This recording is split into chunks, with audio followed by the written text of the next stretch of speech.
இல்லாமல் புதுமையான முறையில் நெல்லிக்காய் சாதம் செய்வோம். இது எப்படி செய்கிறதுன்னு பார்க்கலாம். இதுக்கு வந்து 5 பெரிய நெல்லிக்காய் எடுத்துருக்கேன். அது கூட ஒரு 2 பச்சை மிளகாய் காரத்துக்கு, ஒரு சின்ன இஞ்சி துண்டு, சோம்பு கொஞ்சம், இவ்வளோ சோம்பு போட போகிறது கிடையாது, 1 ஸ்பூன் போட்டால் போதும். 5 நெல்லிக்காய் எடுத்து கட் பண்ணி வச்சுருக்கேன். இதை போட்டு அரைப்போம். நெல்லிக்காய் சாதம் வந்து ரொம்ப ஈஸியாக செய்யலாங்க. ஒன்றும் கஷ்டமான வேலை கிடையாது. டைம் ரொம்ப ஈஸியாக முடிஞ்சிடும். காலையில் பசங்களுக்கு வந்து லஞ்ச் ரெடி பண்ணுறதுக்கு ரொம்ப நேரம் இழுக்காது. நம்ம பசங்க நெல்லிக்காய் வந்து இன்றைக்கி சாப்பிடாதுங்க. யாரும் நெல்லிக்காயோட கசப்பு வந்து கசக்குதுன்னு சொல்லி சாப்பிட மாட்டாங்க. அவங்களுக்கு இந்த மாதிரியான ஈஸியான முறையில் நம்ம செஞ்சு கொடுத்தோம்னு சொன்னால் சாப்பிடுவாங்க. ஏன்னா லஞ்சுக்கு ரெடி பண்ணும்போது சாதத்தோட நெல்லிக்காயெல்லாம் சேர்ந்து நல்லா டேஸ்டியாக இருக்கும். கசப்பு தன்மை தெரியாது. கட் பண்ணி வச்சுருக்க நெல்லிக்காய் போட்டுக்கிறேன். 2 பச்சை மிளகாய் போட்டுக்குவோம். ஒரு இஞ்சி துண்டை போட்டுக்கிறோம். கொஞ்சம் போல் சோம்பு. இதை போட்டு முதல்ல அரைச்சிக்கிட்டு வந்துடுவோம். அரைச்சாச்சு. இந்த மாதிரி உதிரி உதிரியாக இருக்கும். நம்ம தண்ணி சேர்க்கக்கூடாது அரைக்கும் போது. அந்த நெல்லிக்காயில் இருக்கக்கூடிய ஈரப்பதத்திலே அரைச்சிட்டோம்னு சொன்னால் இந்த மாதிரி உதிரி உதிரியாக தான் இருக்கும். இது சாதத்தில் போட்டு கலரும்போது கரெக்டாக இருக்கும். இப்போ அடுப்பான் நல்லெண்ணெய் சேர்க்கலாம். நல்லெண்ணெய் சேர்த்தோம்னா நல்லாயிருக்கும். போல் எல்லா சாப்பாட்டுக்குமே நல்லெண்ணெய் சேர்த்து சமைச்சோம்னாவே டேஸ்ட்டாகவும் இருக்கும். நமக்கு உடம்புக்கும் நல்லது, குளிர்ச்சி.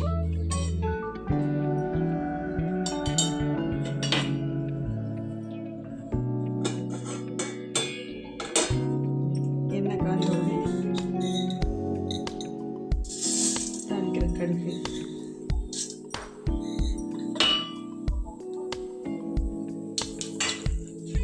அரை ஸ்பூன் அளவு இருக்கும். கடலைப்பருப்பு போடுவோம்.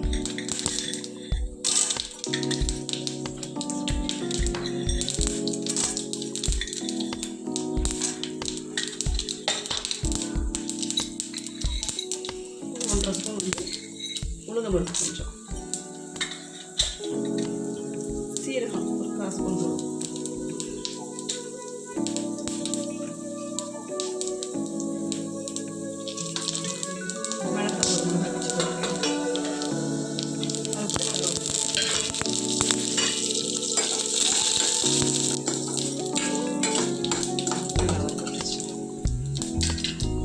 இப்போ இந்த அரைச்சி நெல்லிக்காய் இருக்கும்.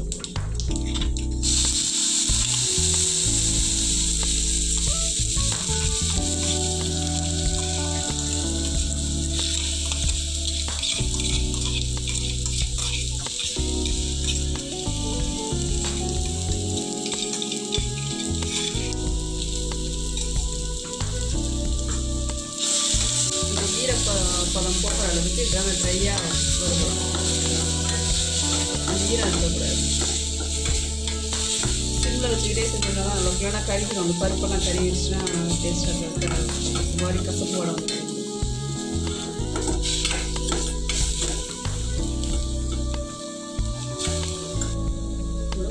ஒரு ஸ்பூன் சாதத்துக்கு வேணும் இல்லையா?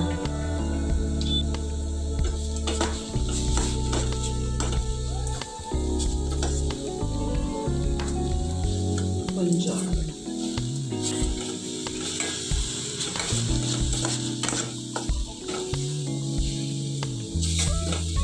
இப்போ அடுப்பு ஆஃப் பண்ணிடலாம். நெல்லிக்காய் சாதத்துக்கு சாதம் நான் வடித்து ஆற வச்சுருக்கேன். சில பேர் வந்து சாதத்தில் கொஞ்சம் உப்பு போட்டு வடிக்கிறவங்க இருக்காங்க.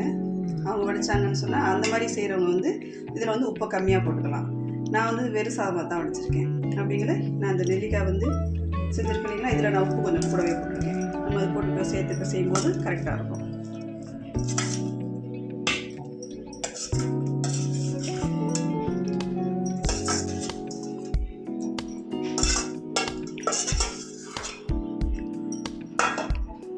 நல்லா கிளறி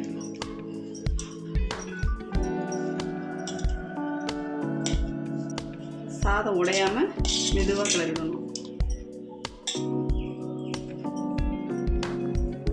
சாதத்தை வந்து கொஞ்சம் கூட போட்டுக்கணும். நெல்லிக்காய் வந்து கொஞ்சம் கசப்பு தன்மை இருக்கிறதுனால சாதம் கொஞ்சம் நிறைய போட்டுக்கிட்டோம்னா தான் அந்த கசப்பு வந்து வெளில தெரியாது. சாதம் நல்லா கிளறியாச்சு. நெல்லிக்காய் சாதம் ரெடி ஆகிடுச்சு. நான் அதுக்கு தொட்டுக்க வந்து வெண்டைக்காய் பொரியல் பண்ணியிருக்கேன். ஏற்கனவே இந்த வெண்டைக்காய் பொரியல் வந்து நம்ம சேனலில் போட்டிருக்கேன் ஏற்கனவே. இது நல்ல காம்பினேஷனாக இருக்கும். இது இல்லாமல் வந்து உருளைக்கிழங்கு வறுவல், சேனைக்கிழங்கு வறுவல், கோவக்காய் வறுவல்லாம் செஞ்சோம்னா இந்த சாதத்துக்கு இது நல்லாயிருக்கும். சாதம் வந்து மைல்டாக தான் இருக்கும், ரொம்ப காரமாலாம் இருக்காது, மைல்டாக தான் இருக்கும். ஒன்றும் குழந்தைங்க சாப்பிட்றதோ நம்ம சாப்பிட்றதுக்கோ காரமாக இருக்காது. அதுக்கு வந்து கொஞ்சம் காரமாக தொட்டுக்க பண்ணும்போது இந்த காம்பினேஷன் வந்து ஈக்குவல் ஆகிடும். மதியம் லஞ்சுக்கு ட்ரை பண்ணி கொடுத்து பாருங்கள் பசங்களுக்கு. கண்டிப்பாக விரும்பி சாப்பிடுவாங்க. நெல்லிக்காயோட பெனிஃபிட்ஸ் என்னென்னு எல்லாருமே தெரிஞ்ச விஷயம் தான் எல்லாருக்குமே. நமக்கு நல்ல இரும்பு சத்தானது, நல்லாயிருக்கும். செஞ்சு பாருங்கள், கண்டிப்பாக உங்களுக்கு பிடிச்சிருக்கும். என்னன்னு சொல்லிவிட்டு எனக்கு கமெண்ட் பண்ணுங்கள்.